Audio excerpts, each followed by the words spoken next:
Une petite vidéo pour vous expliquer sur Twitter le principe un peu compliqué, c'est vrai, des mots-clés, des hashtags, là. Alors vous avez vu que c'est une des grandes particularités de Twitter, c'est d'avoir cette histoire de mots-clés, de hashtags, c'est le même mot, ça veut dire la même chose. Et c'est vrai que certains ont l'impression d'avoir des hashtags un peu partout, de ne pas comprendre où ils arrivent. Alors je prends l'exemple de ce tweet-là, par exemple, ici que je viens d'envoyer tout à l'heure pour parler de l'animation de cet après-midi. Les mots-clés, ils vont arriver au milieu d'un tweet. Vous voyez, aujourd'hui, animation découverte Twitter et tweet class. Par exemple, la ville de Brest là, arrive au milieu du tweet, c'est-à-dire qu'on va mettre le mot-clé parmi le tweet, parmi la phrase. Il va falloir se demander dans un tweet ce qui va pouvoir être un mot-clé, ce qui va pouvoir être un hashtag. Par exemple, un nom de ville, ouais, ça va pouvoir être un nom d'outil internet aussi, ou un nom d'institution, ici des DEC par exemple.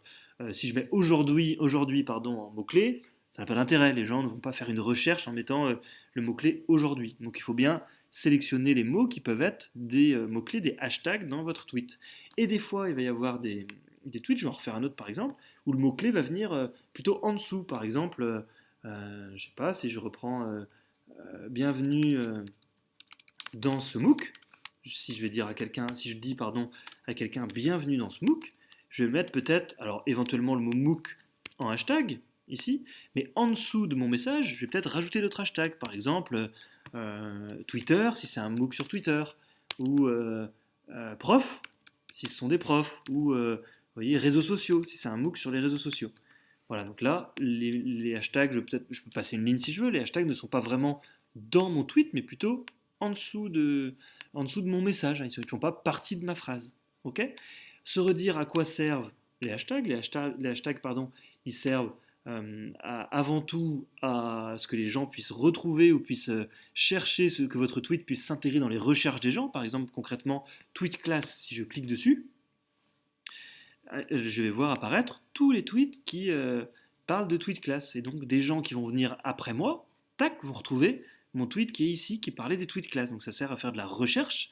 Et aussi, il y a une particularité sur Twitter, c'est que les hashtags sont devenus une forme de communication.